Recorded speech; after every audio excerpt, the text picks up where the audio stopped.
सास का घूंघट पार्ट 2। पिछले अंक में हमने देखा कि देविका अपने ससुराल में हर गलत बात का विरोध करती, तो उसकी वजह से देविका पर उसके ससुराल वाले बहुत अत्याचार करने लगे। एक दिन देविका ने सचिन से कहा, सचिन, मैं तुम्हारे घर में नहीं रह सकती, तुम मुझे आज ही मेरे घर शहर भेज दो, मैं अपने मम्मी पापा के पास रहूंगी। क्यों देविका, तुम शहर क्यों जाना चाहती हो? यहाँ तुम्हें किस बात की परेशानी है? किस बात की परेशानी नहीं है सचिन, तुम्हारे घर के आदमी औरतों के साथ जानवरों जैसा व्यवहार करते हैं, मैं ऐसे माहौल में नहीं रह सकती। देखो देविका, तुम्हें यहीं रहना होगा। तुम्हारी शादी मुझसे हो गई है, अब मैं तुम्हारा पति हूँ और यही तुम्हारा घर है। अच्छा, तो तुम्हें याद है कि मैं तुम्हारी पत्नी हूँ?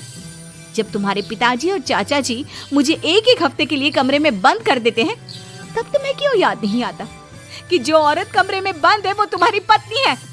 जब तुम्हारे जीजाजी और भाई मुझसे बदतमीजी से बात करते हैं, मुझे खाने के लिए कुछ नहीं देते, तब भी तुम्हें याद नहीं आता कि मैं तुम्हारी पत्नी हूँ? देखो देविका, तुम बेकार की बातें मत करो। तुम यहाँ ढंग से रहोगी, सबकी बात मानोगी, तो कोई तुम्हें कुछ नहीं कहेगा। इस तरह जानवर की तरह रहना ढंग से रहना है तो सॉरी सचिन, मैं नहीं रह सकती, मैं आज ही अपने घर जाऊंगी। ये बोलकर देविका अपना सामान पैक कर लेती है और घर से जाने लगती है। सचिन भी उसके पीछे पीछे चलता है और उसे समझाने की कोशिश करता है। जब ये सब जोगिंदर ने देखा तो बोल पड़ा, बहू, यह सब क्या हो रहा है? कहाँ जा रही हो? सचिन, बताओ अपने पिताजी को कि कहाँ जा रही हूँ मैं। तुम्हें शर्म नहीं आती अपने पति का नाम लेते हुए? मैं अपने पति का नाम ले रही हूँ, इसमें आपको क्या परेशानी है? आपका नाम तो नहीं ले रही हूँ ना? देविका, ये किस तरह से बात कर रही हो तुम पिताजी से? जिस तरह से करनी चाहिए उस तरह से कर रही हूँ बात। इससे अच्छी तरह से मैं तुम्हारे घर के किसी भी आदमी से बात नहीं कर सकती। तीनों की बात सुनकर घर के बाकी लोग भी वहां आ जाते हैं। तभी जोगिंदर कहता है, हमारे घर की औरतें अपने मर्दों का नाम नहीं लेती। तुम्हारे शहर में होता होगा, लेकिन हमारे यहाँ पर ऐसा कुछ नहीं होता। बहू, सचिन तुम्हारा पति है, तुम उसका नाम मत लिया करो। तुम अपने पति का नाम लेने की जगह ए जी, ओ जी, सुनो जी कहा करो। पति ना परमेश्वर होता है। तो परमेश्वर का तो हम नाम लेते हैं। क्यों माँ जी, क्या आप अपने इष्ट देव का नाम नहीं लेती? माँ जी, ये सब इन पुरुषों के बनाए तौर तरीके हैं, औरतों को दबाने के लिए। ये बेशर्म लड़की ऐसा नहीं सुधरेगी। ये हमारे घर की औरतों को भड़का रही है। सचिन, तुम इसे चुप कराओगे या फिर मैं करूं? नहीं पिताजी, मैं अभी समझा देता हूँ। चलो देविका अंदर, और कितना तमाशा बनाओगी मेरा। सचिन, मैं अंदर नहीं बाहर जाऊंगी, अब मैं यहाँ नहीं रह सकती। देविका की बात सुनकर महेंद्र कहता है, भाई साहब, ये लड़की इस घर से और गांव से बाहर ना जानी चाहिए, नहीं तो हमारे घर और गांव की औरतें भी ऐसी ही हरकतें करेंगी, वो भी मर्दों के खिलाफ बगावत करेंगी। और मैं भी देखती हूँ कि मुझे घर से बाहर जाने से कौन रोकता है। बहू, इनसे बहस करने का कोई फायदा नहीं, तुम अंदर चलो। इस गांव के मर्दों के अंदर बहुत अहंकार भरा हुआ है। देविका किसी की बात नहीं सुनती और अपना सामान उठाकर घर से बाहर जाने लगती है। तभी वहां मोहन और कल्याण आते हैं। कल्याण देविका के हाथ में से उसका सूटकेस छीन लेता है और मोहन देविका को जोरदार थप्पड़ मारता है। देविका का सर दीवार में लगता है और वो बेहोश हो जाती है। देविका, देविका, तुम ठीक तो हो? भैया, आपकी हिम्मत कैसे हुई मेरी पत्नी पर हाथ उठाने की? सचिन, तुम जल्दी से देविका भाभी को अंदर कमरे में ले जाओ, मैं अभी वैद्य जी को लेकर आती हूँ। वीना जल्दी से वैद्य जी को लेकर आती है। वैद्य जी थोड़ी देर तक देविका की जांच करते हैं और कहते हैं, मुबारक हो आप सबको, आपकी बहू माँ बनने वाली है। अभी तो मैं आपको दवाई दे देता हूँ, लेकिन आगे इनके इलाज के लिए आपको दाई अम्मा को बुलाना होगा।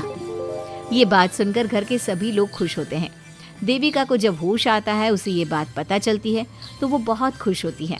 वो सबसे कहती है, मैं अपने बच्चे को यहाँ नहीं रख सकती। क्यों बहू, क्या हुआ? अब तुम ये सब बातें मत सोचो, तुम्हें आराम करना चाहिए। नहीं माँ जी, आप नहीं समझ रही। अगर मेरा बेटा हुआ तो इस घर के मर्दों की तरह अहंकारी और औरतों पर जुल्म करने वाला बनेगा, और अगर मेरी बेटी हुई तो वो जानवरों की तरह जुल्म सहने वाली बनेगी और दोनों ही अनपढ़ रहेंगी। देविका की बात सुनकर घर की सभी औरतों को पहली बार एहसास हुआ कि वो किस अंधकार वाले समाज में जी रही हैं। लेकिन फिर भी घर की सारी औरतें उसे ही समझाती हैं। बहू देखो, तुम्हारी बात सही है, लेकिन तुम इस हालत में सफर नहीं कर सकती। हाँ बहू, तुम यहीं रहो, अपना और अपने बच्चे का ख्याल रखो। देखो ना देविका भाभी, हमें बिल्कुल भी पढ़ना लिखना नहीं आता, अपना नाम भी नहीं लिख पाते, तो आप मुझे थोड़ा पढ़ा दीजिए ना। देविका, तुम्हारी बातें सुनकर पहली बार हमें एहसास हुआ है कि कैसे माहौल में हम जी रहे हैं। तुमने हमारे अंदर उम्मीद की नई रोशनी पैदा की है। यहाँ से मत जाओ तुम। देविका ने घर की औरतों की बात सुनी तो उसका दिल पसीज गया। उसने गांव में ही रहने का फैसला लिया।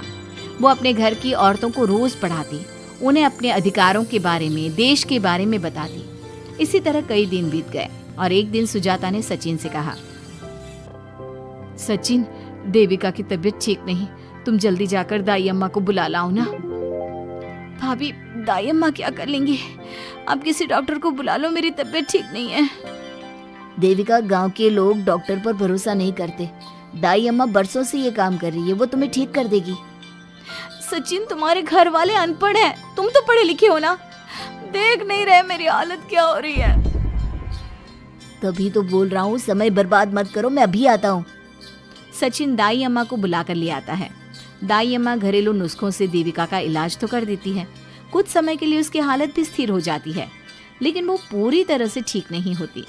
फिर देविका सचिन से कहती है, सचिन, मुझे समझ में नहीं आ रहा तुम मुझे डॉक्टर के पास क्यों नहीं ले जा रहे। मैं माँ बनने वाली हूँ और मुझे ये भी नहीं पता कि मेरा हेमोग्लोबिन कितना है।